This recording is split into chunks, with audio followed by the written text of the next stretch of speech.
Tihar jail में छोटा राजन है ना, हाँ, उनको जाके पूछो, आप ममता कुलकर्णी को जानते हो? कभी जीवन में उसने फ़ोन किया किसी गधे के लिए? मुझे अच्छा लगा, मीठा आदमी, गुजराती आदमी है। How are you my darling, mums how are you? तो मैंने कहा हु आर यू शूटिंग? तो मेरे को बोलता नहीं, this guy. Okay, give him the phone. मैंने कहा you know him? Oh Vicky boy, कैसे हो विकी बॉय?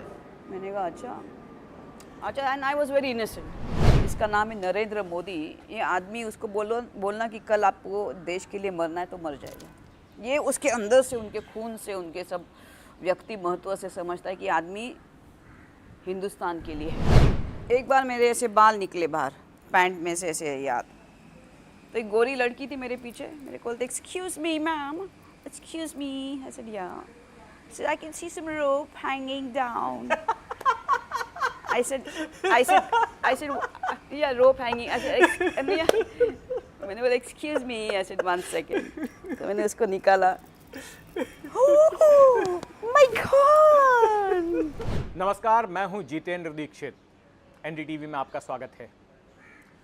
90 के दशक की एक अभिनेत्री जिसका फिल्मी करियर पूरे परवान पर था, एक के बाद एक हिट फिल्में दे रही थी, अचानक इस सदी की शुरुआत में गायब हो जाती है, भारत छोड़ देती है।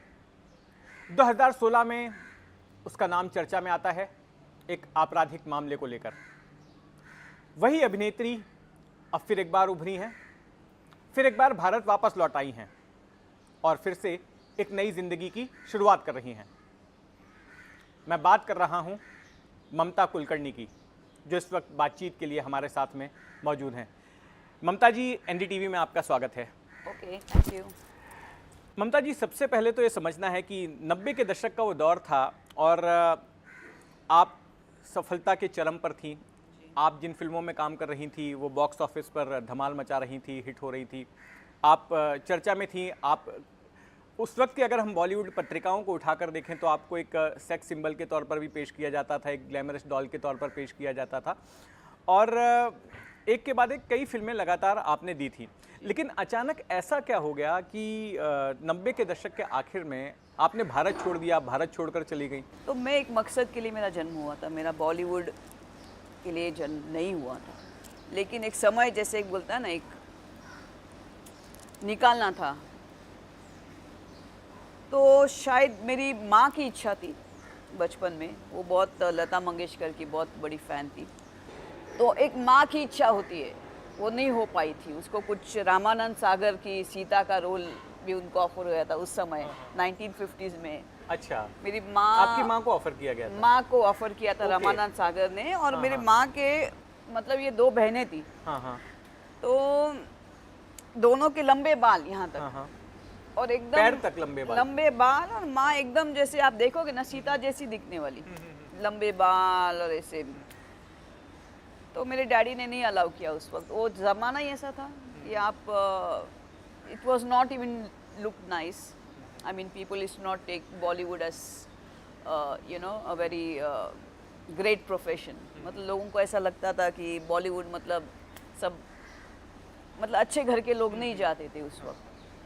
तो उसकी कोई इच्छा रही होगी जो मेरे अंदर वो, by the time I was 14-15, she was one day she went to Hong Kong, Bangkok. Daddy ने उनको टूर्स के लिए भेजा था उनके सहेलियों के साथ। तो वो कैमरा लेके आई थी हांगकांग से। तो एक बार मेरे को बोलती है, रानी रानी पोज दे। And she sing, work, you are looking so beautiful. आपका बचपन का नाम रानी था? रानी था।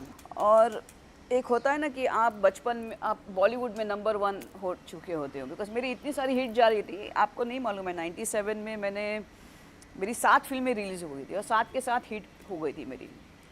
और उसके बाद मैंने काफ़ी वर्ल्ड टूर्स किए थे। 3-4 बार मैं सुल्तान ऑफ ब्रुनाई को भी जाके आई थी, बिकॉज उनकी डॉटर मेरी बिग फ़ैन रही है। तो ये सब आदमी छोड़ता है at the Heights of the career, फिर जाता है आध्यात्मिक जीवन की ओर। तो क्या होता है, गॉड, ईश्वर आपको लोगों के बीच में नहीं मिलते हैं। गौतम बुद्धा को भी सब छोड़ के, उनके पैलेस को छोड़ के उनको वन की ओर चला जाना पड़ा, काफ़ी साल एकांत में रहना पड़ा, काफ़ी साल ध्यान अपने आप को इंट्रोस्पेक्ट करना पड़ा, तब जाके पूरा ब्रह्मांड उनके सामने खेलने लगा था। मैंने सब छोड़ दिया था, मैंने बॉलीवुड छोड़ दिया। अभी लोग बोलते हैं कि मैं ड्रग्स में मेरा नाम आ गया। अभी आप सोचो, ड्रग्स के लिए आदमी कौन करेगा? ड्रग्स के लिए ऐसा ही आप सोचो ना, पैसे के लिए करेगा? जिसने बॉलीवुड की 40 फिल्में छोड़ी जब मैं निकली वहाँ से, मेरे पास 10 स्टाफ थे, मेरे पास 2 घर थे, मेरे पास 3 घर है, एक ऑफिस है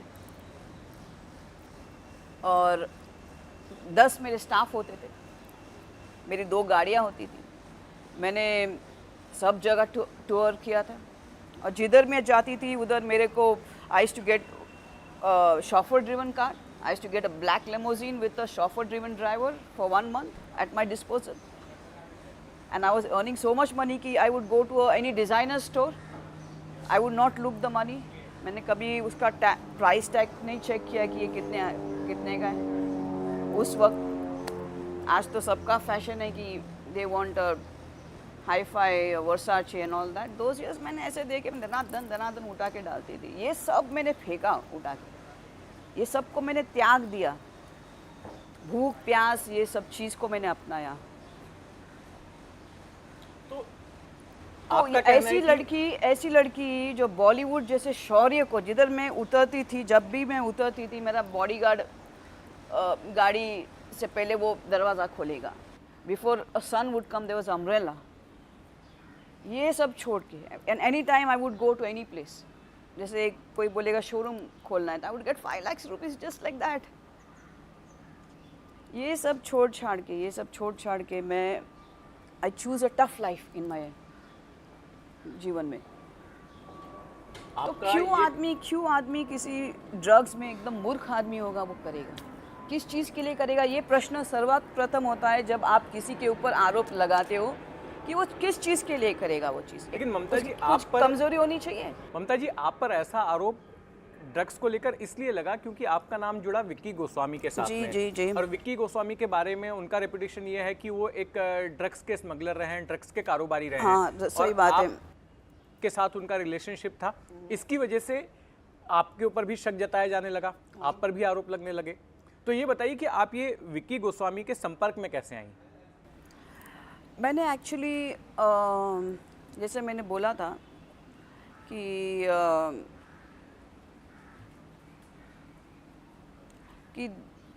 1996 के आसपास वो मेरे संपर्क में आ गए थे और सब जगह मेरे लिए ढूंढ रहे थे यहाँ वहाँ, बिकॉज काफ़ी इंडस्ट्री के लोग तब तक जा चुके थे वहाँ पे मतलब कहाँ? दुबई में जा चुके। सब बॉलीवुड गई थी, सबको मालूम है। उसके होटल ओपनिंग्स होते थे, उनके क्या क्या होते थे, उनके होटल्स थे, उनके साउथ अफ्रीका में इनके कसिनोस होते थे विकी गोस्वामी के, और उनके प्राइवेट जेट्स होते थे। तो शूटिंग्स के लिए वहाँ पे काफ़ी लोग जाते थे उनके घर में, उनके साउथ अफ्रीका में, उनके दुबई में। आधी से ज़्यादा डजन इंडस्ट्री अपनी वहाँ पहुँच गई थी, मैं सबसे लास्ट गई थी वहाँ पे। और तो इन्होंने एक ऐसे बिजनेसमैन के तौर पर आपको आपके सामने खुद को प्रेजेंट किया था। क्या हो गया फिर, काफ़ी लोगों के आसपास मेरे जीवन में एक नया सेक्रेटरी आ गया था, मेरा ओल्ड सेक्रेटरी, और मेरा कुछ अनबन हो गया था। तो नया आ गया, नए को फट से फ़ोन गया कि मुझे इसको मिलना है, ममता कुलकर्णी को। और मेरे लिए मेरे कोस्टार्स को मिलना बहुत डिफ़िकल्ट होता था उस वक्त। आई was very reserved woman first, और सेकेंड था कि मैं अपने काम से मतलब रखती थी। तो मेरे लिए इवन मेरे कोस्टार्स को संपर्क मेरे से करने के लिए बहुत they had to take a struggle. तो for him to come to me was a very difficult task. It's not easy for anybody to come close to me. मेरे साथ नज़दीक आने के लिए काफ़ी लोगों को ये होना पड़ता था। तो he had to approach so many people कि ममता कुलकर्णी से मिलने का, he must be fan of mine. So one day he got a phone, I got a phone, somebody wants to talk to you, some co-star, I will not give his name. And he says, I said, who is this person? So he says, अरे ये बड़ा आदमी है, tycoon है, ये वो है। मैंने कहा कौन, क्या नाम है? मतलब विकी गोस्वामी है, इसके जेट्स है, इसके ये है वो है। मैंने कहा अच्छा। मैंने बात करना शुरू कर दिया उसके साथ। एक दिन किया, 2 दिन किया, 10 दिन किया। फिर मुझे अच्छा लगा, मीठा आदमी, गुजराती आदमी है. How are you my darling, mums how are you. तो मैंने कहा हु आर यू शूटिंग. तो मेरे को बोलता नहीं this guy. Okay give him the phone. मैंने कहा you know him. Oh Vicky boy, कैसे हो विकी बॉय. मैंने कहा अच्छा. And I was very innocent. मुझे आप आई डोंट नो मेरे ऊपर कैसे कैसे फालतू एलिगेशंस भी बॉलीवुड ने लगाए ना. वो भी एक किस्सा है, कभी बताऊंगी मैं जीवन के अंदर. आलतू फालतू. मेरा जीवन कैसा है मालूम है आपको. मैं बहुत स्पिरिचुअल. हाँ, उस दौरान मुझे याद आ रहा है क्योंकि हम खबरें पढ़ते थे तो छोटा राजन गैंग से संपर्क के भी एलिगेशन लगे थे. एक काम करो, छोटा राजन है अभी जिंदा है. छोटा राजन तिहाड़ जेल में है. उनको उम्र कैद की सजा लगी हुई है. लगी है ना. हाँ. तिहाड़ जेल में छोटा राजन है ना. हाँ. उनको जाके पूछो, आप ममता कुलकर्णी को जानते हो. कभी जीवन में उसने फोन किया किसी गधे के लिए. Sorry to use the word. And for whom. किस चीज़ के लिए मुझे छोटा राजन की कभी ज़रूरत पड़ी होगी. किस चीज़ की. I was a superstar.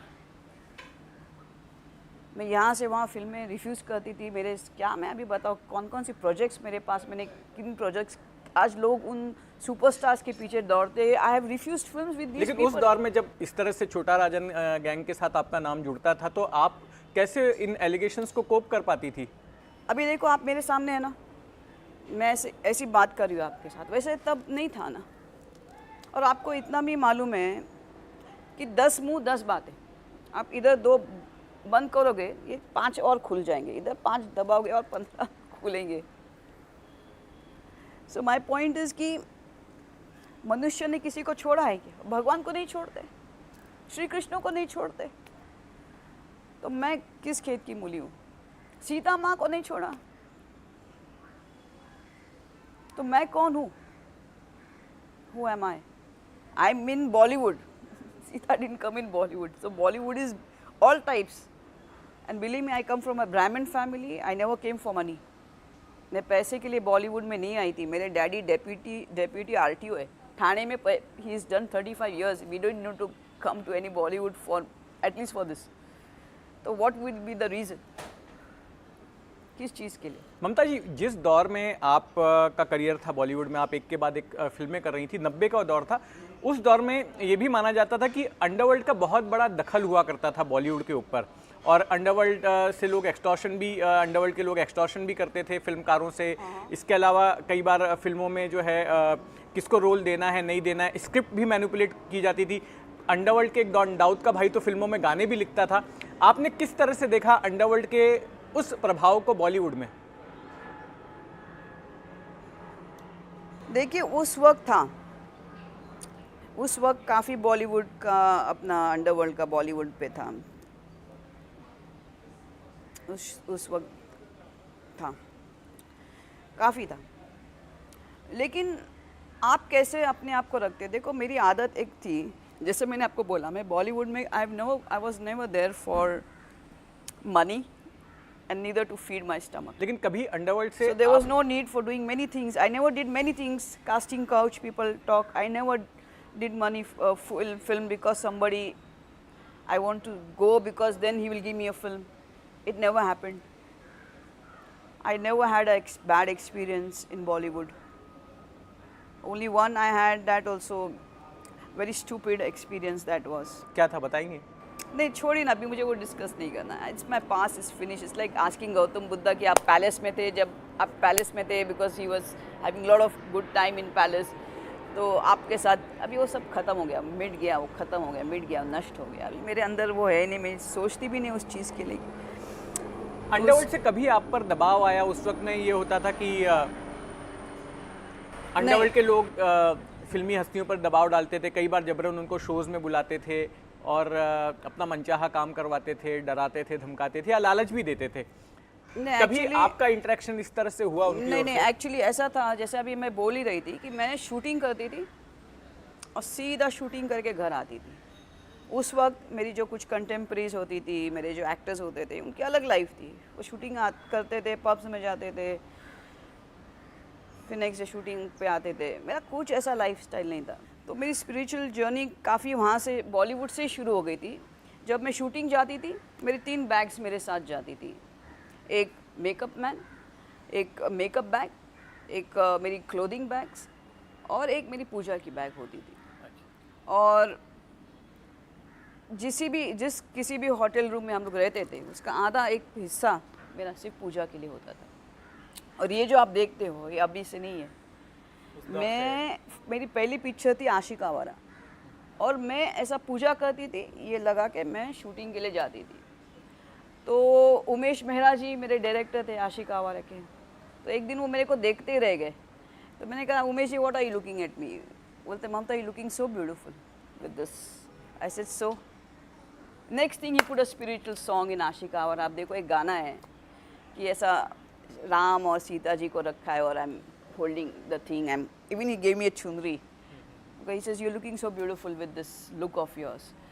तो हमेशा मैं ये लगा कि अब भी लोगों का फैड चल रहा है, हम लोग बीजेपी है, हम सनातन है, टड़ंग नहीं। वो मैं पूजा करती थी, मैं ऐसा एक लगा के ऐसा गुड लक कि मेरी शूटिंग सही जाए, you know. I would take blessings from gods, my gurus and everything उस वक्त, और मैं निकलती थी शूटिंग के लिए। ममता जी, एक बात बताइए कि आप जब फिल्मों में काम कर रही थी उसी दौरान आपका अध्यात्म की तरफ आपका झुकाव हुआ, लेकिन आपके जैसी और भी बहुत सारी अभिनेत्री उस दौरान थी जो आगे के कुछ सालों तक भी जो है जो फिल्म इंडस्ट्री में बनी रही। मुझे ये समझना है कि उस दौरान बहुत सारे ऐसे जो है एलिगेशंस लगते थे कि बहुत सारी ऐसी अभिनेत्रियों को अंडरवर्ल्ड के लोग बुलाते थे, दुबई में बुलाते थे, शारजा में बुलाते थे और उनके साथ में संपर्क में रहते थे और उनसे अपना मनचाहा करवाते थे। इन ऐसी बातों में कितनी सच्चाई है? क्या वाकई में ऐसा होता था क्या? देखिए होता होगा, चाहते भी होंगे, मैं तो नहीं गई ऐसे। नहीं, आपने सुना था या आप उस सर्कल में थी तो आपको कुछ जानकारी होगी उस दौरान क्या होता था, मतलब कितना हावी था अंडरवर्ल्ड बॉलीवुड के ऊपर? काफ़ी था, काफ़ी फिल्म्स प्रोड्यूस होते थे उस वक्त। सिर्फ बॉलीवुड नहीं, मैं तो बोलूँगी everything was corrupted, everything was corrupted. Even police force, लोग बोलते एक समय था कि लोग बोलते पुलिस के पास मत जाओ, आप जाओगे तो वो सीधा ऊपर फ़ोन कर देंगे, ऐसा भी था। So people is not even go to police station to report कि शायद नेक्स्ट थिंग उधर से ही कॉल आ जाएगा कि आप गए थे उधर पुलिस पे रिपोर्ट करने के लिए। तो people are scared of police also. आपको कभी अंडरवर्ल्ड से कॉल आया?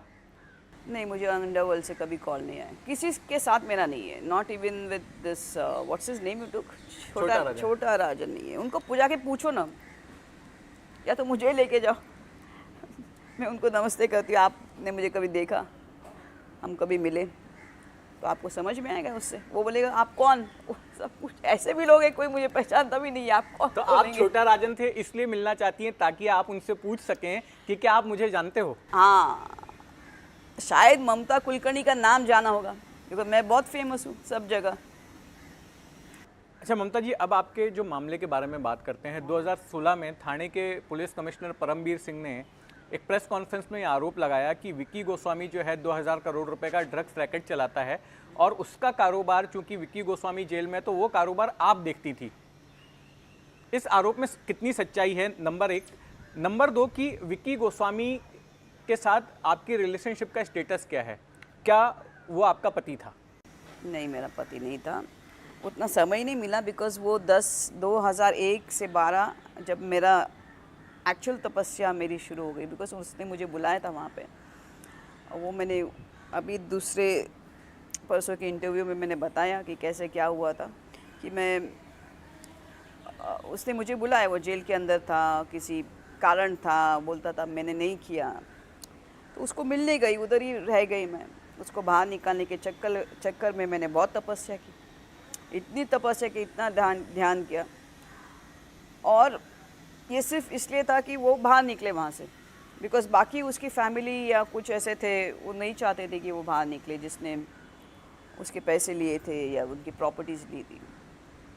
तो मैंने कोशिश किया कि अपने ध्यान द्वारा, तप द्वारा उसको बाहर निकालूँ वहाँ से। और जब मेरा ध्यान ख़त्म हुआ, वो बाहर निकला, तब मेरी कुंडलिनी शक्ति यहाँ तक आई थी, सहस्रार तक, और मेरी इच्छा सब खत्म हो गई थी आदमी के लिए, प्यार के लिए, जिसके लिए मैं आई थी, सब छोड़ के। और मुझे लगा अभी मैं इसके साथ क्यों जाऊँ, मेरा कुछ रहा ही नहीं अंदर से, मैं एकदम पत्थर जैसे हो गई थी। प्यार था सबके लिए, पशु के लिए था, सबके लिए था, लेकिन एक ऐसा कुछ सेक्सुअल चीज़ हो एक आदमी के साथ, तो मैंने किस चीज़ के लिए मैं इसके साथ जाऊँ, ऐसा प्रश्न आ गया था मेरे ऊपर। प्यार बहुत था, सबके लिए था। तो वो निकला वहाँ से, वो दुबई से निकला, सीधा केन्या गया। केन्या गया, इधर कुंभ मेला शुरू हो गया, मैं इधर आ गई और वहाँ पे उसका वो कांड हो गया। आप भी तो गई केन्या फिर? नहीं, मैं केन्या गई थी वहाँ पे, लेकिन वापस मेरा दुबई आना जाना रहता था ज़्यादातर। तो जब मैं इधर आई थी, उसका वो कांड हो गया। तो उसका जो कारोबार चलता है ड्रग्स का, उससे आपका कोई लेना देना नहीं था? जो जिस तरह से एक्चुअली थाने मुझे पुलिस मालूम ही नहीं कि उसने कुछ ड्रग्स वग्स नाम की कोई चीज़ भी की होगी, किया भी होगा तो ये मेरे संपर्क में, मेरे सामने तो नहीं हुआ। मैंने जैसे बोला, मैं I to be back and fro, because मेरा तब दुबई में हुआ था, मेरी शक्ति वहाँ पे हो गई थी, मेरी एक जगह है। अभी मैं नहीं बोलूँगी ऐसा, जब मैं नई दुबई में आई थी, उधर उस जगह जाना भी कोई पसंद नहीं करता था। एक समय था दुबई जाना मतलब बोलेंगे आप दाऊद से मिल के आ गए। आज भी लोग यही सोचते हैं कि हम सब गए दुबई, अच्छा हम लोग दुबई नहीं गए। लेकिन आज सब लोग दुबई जाना चाहते हैं, हर चीज़ दुबई में हो रही है। क्या मालूम है, शायद मेरा तब उस स्थान पे है और मेरे साथ सब शक्तियाँ हैं। तो क्या ममता जी अब आपको वो चीज़ अभी आकर्षित लगती है, सब मुकेश अंबानी से लेके सबकी अभी वहाँ प्रॉपर्टीज़ हो गई है। क्या ममता जी अब आपको एक सन्यासिन कहा जा सकता है कि आपने एक सन्यास वाली ज़िंदगी अपना ली है? अब आप हम कह सकते हैं कि आप एक सन्यासिन हो गई हैं? मैं तो सन्यासी हूँ। मुझे अभी किसी बॉलीवुड या किसी चीज़, अब मैं अपने आप को उस स्थिति में देखना भी नहीं पसंद करूँगी, ना मैं मुझे अभी होगा वो चीज़। गाना मैं सुनती हूँ, सब करती हूँ, लेकिन मैं अभी I can not do acting, it's not possible only. अच्छा, आप इतनी धार्मिक हो गई हैं, तब करती हैं। मेरा एक सवाल इससे जुड़ा हुआ है कि भारत के मौजूदा राजनीतिक परिदृश्य को, इस पॉलिटिकल लैंडस्केप को आप किस तरह से देखती हैं? देखिए, मोदी जी है ना, ये महादेव के भक्त हैं, मेरे पिताजी के भक्त हैं। मैं महादेव को मेरा पिताजी बोलती हूँ। और एक चीज़ मैंने मोदी जी की देखी है कि उनको देश से बहुत प्यार है, उनकी और बाकी भावनाएं शून्य हैं। वो जो भी करते होंगे, ये वो अपना देश में क्यों सुरक्षित समझती हो कि ये आदमी मरेगा अपने देश के लिए, जिसका नाम है नरेंद्र मोदी। ये आदमी, उसको बोलना कि कल आपको देश के लिए मरना है तो मर जाएगा, ये उसके अंदर से, उनके खून से, उनके सब व्यक्ति महत्व से समझता है कि आदमी हिंदुस्तान के लिए है। ऐसा कोई आपको दूसरा मिले तो उस दिन वो नरेंद्र मोदी बन सकता है। बस एक सवाल है कि आप समझ गए मैं क्या बोल रही जी, हूँ? मैं समझ गया आपकी क्या बात। हम एक सब जो हिंदुस्तानी हैं ऐसे ही नरेंद्र मोदी को नहीं पूछते या उनके लिए वोट नहीं डाल रहे, उनके जगह कोई और दूसरे को, एक और व्यक्ति महत्व थी ऐसे नरेंद्र मोदी के पहले, कि जिसको हम लोग बोलते थे कि वो मिट सकती है, वो इंदिरा गांधी थी। बिकॉज इंदिरा गांधी ने एक बोला था कि मेरा हर एक रक्त देश के लिए। ऐसा कौन है दूसरा? एक और थे, महात्मा गांधी थे, जिन्होंने अपना सब कुछ दिया, कितने बार जेल गए, पीठ पे उनको मारते थे, उनको क्या क्या उसने यातनाएं नहीं झेली है। तो एक व्यक्ति महत्व है महात्मा गांधी, जिसको हम लोग कोई भी आंख बंद करके बोल सकते हैं कि आदमी बोलेगा कि मुझे मारो, मेरे देश को छोड़ दो। एक व्यक्ति महत्व थी इंदिरा गांधी कि मुझे मारो, मेरे देश को छोड़ दो। तीसरा व्यक्ति है नरेंद्र मोदी। ऐसा कोई चौथा है? जिस दिन आएगा वो प्राइम मिनिस्टर बन जाएगा। ममता जी, एक आखिरी सवाल हाँ। कि अब आप भारत आ गई हैं, क्या आप परमानेंटली अब भारत में फिर से सेटल होंगी, और क्या फिर से आप एक बार उस ग्लैमर इंडस्ट्री से जुड़ना चाहती हैं? फिर से आप फिल्म उद्योग में अपना काम शुरू करना चाहती हैं? नहीं, मुझे बिल्कुल कुछ भी नहीं करना है, ना मुझे ग्लैमर से कोई लेना देना है अभी। ना वैसे मैं कपड़े पहनती हूँ, ना मुझे वैसे कपड़े पहनने हैं। अभी कुछ स्टाइल ही चेंज हो गई है। I mean I won't be able to do what I used to do that time. और हर एक चीज़ की उम्र होती है। अभी मैं 50 साल की हो गई हूँ, तो हर चीज़ का अपना एक समय होता है। उस वक्त वो चीज़ें अच्छी लगती थी, आज मैं वो सब नहीं पहन पाऊँगी जो आज की ज़रूरत है, तो मेरा उधर जाना ही बेकार है। तो अब आप अपने आगे की लाइफ किस तरह से देखती हैं? मैं एक्चुअली मोर स्पिरिचुअली, जैसे है कभी स्पिरिचुअल डिबेट है और सबको एक साथ लेके आने के लिए मैं आई हूँ। शादी मेरी इच्छा ही नहीं है। शादी मेरी इच्छा, ऐसा कोई है? मुझे नहीं मालूम कोई है मेरे जैसा। देखो एक क्या है, दो व्यक्ति जीवन के अंदर होते हैं आध्यात्मिक तौर पे, एक खरा और एक नरा। खरा मतलब गधा। गधा किसको कहते हैं? जिसको कुछ ब्रह्मचार्य का ज्ञान नहीं, उसको ध्यान का ज्ञान नहीं है, और जिसको भगवान का कुछ ज्ञान नहीं है, उसको धर्म का ज्ञान नहीं है। और खरा, उसको खरा बोलते हैं। और नरा मतलब नारायण उसको बोलते हैं। अब मैं नारायण ही हो गई हूँ, तो मुझे नारायण ही चाहिए। मैं आम आदमी के साथ बैठ के क्या बात करूँगी? बॉलीवुड्स, मैंने कितने साल हो गए मैंने बॉलीवुड पिक्चर देखी नहीं है। अभी मैं किसी KBC जाऊँगी तो मैं फर्स्ट 5 क्वेश्चन में भी फेल हो जाऊँगी। मैं, मेरे सामने अगर कोई आज के कोई निकलेंगे, मैं खुद ही नहीं पहचान पाऊँगी कौन है करके। कसम से मैं बोलती हूँ। And I didn't want to present my self in this way anywhere, because इसकी भी अपनी एक रिएक्शंस होती हैं सब जगह। तो एक बार मेरे ऐसे बाल निकले बाहर पैंट में से ऐसे याद, तो एक गोरी लड़की थी मेरे पीछे, मेरे को बोलते excuse me ma'am, excuse me. I said yeah, I can see some rope hanging down. I said, yeah, rope hanging. I said, मैंने बोला excuse me. I said 1 second. तो मैंने उसको निकाला. Oh my God! I said, ma'am, it's not rope, it's my hair. और काफ़ी होता था ये, स्पेशली अरब्स ना, लेडीज़ है, उनको ये लंबे बाल बहुत उनको शौक होते हैं। ममता जी, बहुत शुक्रिया, आपने NDTV के लिए समय निकाला और अपनी कहानी सुनाई कि किस तरह से आप एक सफल अभिनेत्री से सन्यासिन बनी। बहुत बहुत धन्यवाद। Okay, thank you. Cameraman Mahesh हलवाई के साथ जितेंद्र दीक्षित, NDTV मुंबई।